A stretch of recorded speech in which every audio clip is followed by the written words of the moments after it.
రోజు ఆ ఇంటిని నేనేం చేయలే అంటే వీళ్ళ దురాగతాలు అంతం లేకుండా అయిపోతుంది. ఎందుకు ఈ దురాగతాలు వాళ్ళు చేస్తున్నారు? సింపుల్. ఫాతిమా కాలేజ్ మనందరికీ తెలిసిన నగ్న సత్యం, కానీ మనం ఈ రోజు దాకా ఈ కోణంలో ఈ విషయాన్ని మనం అర్థం చేసుకోలేదు. ప్రతిసారి ముస్లింలకు హిందువులకు ఒక సమన్వయం కానీ, ఒక స్నేహం కానీ, ఒక శాంతి కానీ ఉంటే ముందు ఎంఐఎం వాళ్ళు రజాకార్లు భరించలేరు దీన్ని. నిజంగా పట్టుకుంటే మీరు ఒక మాట అండి, మీ అందరిని అడుగుతాను, నేను ప్రశ్నిస్తాను. ఇలా ముస్లింల తరపున చేయడం వల్ల ఏమవుతుంది? ఎంఐఎం ఎంఐఎం ఎంఐఎం చెప్పకుండా ముస్లిం ముస్లిం ముస్లిం అంటారు హిందువులని వీళ్ళకు కోరిక. దాంతో రెచ్చిపోతారు హిందువులు, కడుపు శోషకొచ్చి బాధ వేసి. ఇది చేసింది ముస్లింలు కాదు, ఇది చేసింది ఎంఐఎం రజాకార్ గూండాలు. నేను అందరిలాగా చెప్పను, నేను నిజాన్ని మాత్రమే నిర్భయంగా చెప్పే ప్రయత్నం చేసే వ్యక్తిని నేను. బైన్సా ఎలా జరిగిందండి? హిందూ ముస్లిం కాదు బైన్సా. అక్కడ కూడా వక్ఫ్ ల్యాండ్ ఉండింది. ఆ వక్ఫ్ ల్యాండ్ని ఎంఐఎం వాళ్ళు తిన్నది అరక్క ఇంకా కావాలని ఆ వక్ఫ్ ల్యాండ్ చాలా మంది హిందువులకు రైతులకు కౌల మీద ఇచ్చారు. కౌల మీద అంటే రెంట్, లీజు మీద ఇస్తారు. కొన్ని ఏళ్లగా వాళ్ళు హాయిగా ఉన్నారు. వక్ఫ్ బోర్డు వాళ్ళకి ఇబ్బంది లేదు వాళ్ళతో. కానీ వీళ్ళకి తినడానికి భూములు అయిపోయేసరికి చిటిక వేసి 15 మినిట్ 15 మినిట్ అనుకుంటూ రెచ్చగొట్టి వాళ్ళ గూండాలను పంపించి ధ్వంసం చేశారు బైన్సాని. ఇప్పుడు ఇది ఈ రియల్ ఎస్టేట్ ముఖ్యమంత్రి రేవంత్ రెడ్డి గారు నిర్భయంగా ఎలక్షన్స్లో ఏం చేసినా కూడా ఆయన క్షమించేస్తా, నిర్భయంగా బయటకు వచ్చి హైడ్రా ప్రాజెక్టు రూపంలో అన్యాయంగా అక్రమంగా ఆక్యుపై చేసిన ల్యాండ్స్ అన్నిటినీ ఆయన కబ్జా అయిన వాటిని రిటర్న్ తీసుకుంటుంటే తన దాటి ఏంటో తన పవర్ ఏంటో చూపించాలనుకుంటున్నాడు ఎంఐఎం అధినేత. అంటే చూసుకో రేవంత్ రెడ్డి, నీకు నేను ఇప్పుడు నా జలక్కేంటో చూపిస్తాను, ఇలాంటివి నేను మొదలు పెడతాను, ఇంకా ఇవి ఒక్కడితో సరిపోదు, ఇంకా ఇలా చాలా చేస్తాను, టీఆర్ఎస్ని ఎలా లొంగ తీసుకున్నానో నిన్ను నేను అలాగే లొంగ తీసుకుంటాను. ఎందుకని?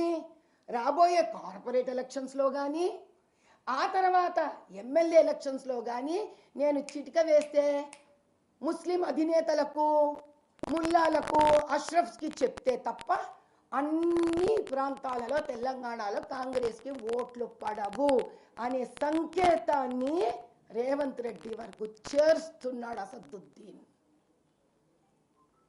ఈ గూడు పుటాని ఇన్ని రోజుల వరకు సామాన్య ప్రజలకు అర్థం కాలేదు. బట్ నేనిస్తా దమ్కి. ఏంది ఎంఐఎం ఇచ్చేది దమ్కి? నేనిస్తున్నా దమ్కి. ఇట్లాంటి అడ్డమైన రాజకీయ ఆలోచనలు బుర్రలో పెట్టుకుని ఎంఐఎం వాళ్ళు కనుక ఇంకొక హిందూ టెంపుల్ని టచ్ చేసిన, వినాయక చవితి టైంలో గొడవలు చెయ్యాలనే ప్రయత్నం చేసినా కూడా ఈసారి అసలైన భద్రకాళి రూపం చూస్తారు నాది ఎంఐఎం వాళ్ళు. ఒక ముఖ్యమంత్రి ధర్మబద్ధంగా ఒక పని చేస్తుంటే కూడా తట్టుకోలేని వ్యక్తులు. ఎందుకు?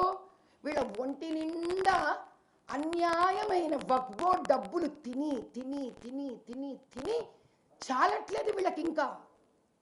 అయ్యా నేను ఒకటే ప్రశ్న వేస్తా మిమ్మల్ని, జాగో ముసల్మాన్ జాగో, జాగో ముసల్మాన్ జాగో అంటే నిద్ర లేవయ్యా. మీకు చెందవలసినవి అంటే కనీసం ఆ వక్ఫ్ బోర్డ్ ప్రాపర్టీ మీద వచ్చే ఇంట్రెస్ట్ కానీ దాని మీద వచ్చే ఫలితము డబ్బులు నెలవారీ వచ్చే దాంతో కూడా ఎంతో మంది దళితులు ముస్లింలను పైకి తీసుకురావచ్చు, పసుమందాలను పైకి తీసుకురావచ్చు. ఎందుకు? వాళ్ళు రోజుకి భూగర్భంలో కలిసిపోతున్నారు దరిద్రంతో. ఎంఐఎం లాంటి అధినేతలు ఉండి వీళ్ళకు సరిపోవట్లేదు. బీజేపీ సెంటర్లో వక్ఫ్ బోర్డ్ యాక్ట్ తీసుకురావాలనుకున్నది ఎందుకు అనుకున్నారు? కేవలం హిందూ ల్యాండ్లు జప్తులు చేస్తున్నారని కాదు వాళ్ళ ఆ పేరు మీద. నిజంగా ఇంత విలువైన వక్ఫ్ బోర్డు ల్యాండ్లు ఎక్కడ పోయాయి? ఇన్ని ఏండ్లలో ఎంత 75% వక్ఫ్ బోర్డు ల్యాండ్స్ పోయాయి.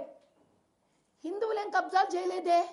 మరి ఎవడు చేశాడు ఈ ల్యాండ్లు కబ్జాలు?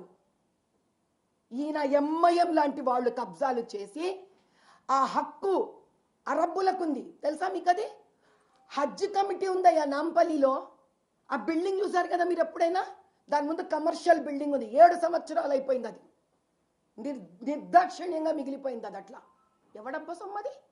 వక్బో డబ్బులు కావా ఇవి? కంప్లీట్ చేసి ఎంతమందికి మీరు ముస్లింలకు, వ్యాపారస్తులకు మీరు ఇచ్చేయచ్చు దాని రెంట్కి? వద్దు. అంటే వీళ్ళకు ముస్లింలు బాగుపడడం కూడా వద్దు వీళ్ళకి. ఇదొక పెద్ద మాస్టర్ ప్లాన్. ఇది అర్థం చేసుకోకుండా అటు ముస్లింలు అట్లా హిందువులు గొడవ పడుతున్నారు తప్పిస్తే, ఈ దేవాలయాలను పగలగొట్టేది, ఆడపిల్లలని ఎత్తుకు వెళ్ళిపోయేది, హ్యూమన్ ట్రాఫికింగ్ చేసేది, ఈ డ్రగ్స్, ఇవంతా ఎంఐఎం లాంటి ఒళ్ళు కొవ్వెక్కి పొగరు పట్టిన వాళ్ళు చేస్తున్న పని. ఎవరికి తెలియదయ్యా. వాళ్ళ నాయనను హైకోర్టు డిక్లేర్ చేసింది ల్యాండ్ గ్రాబర్ అని.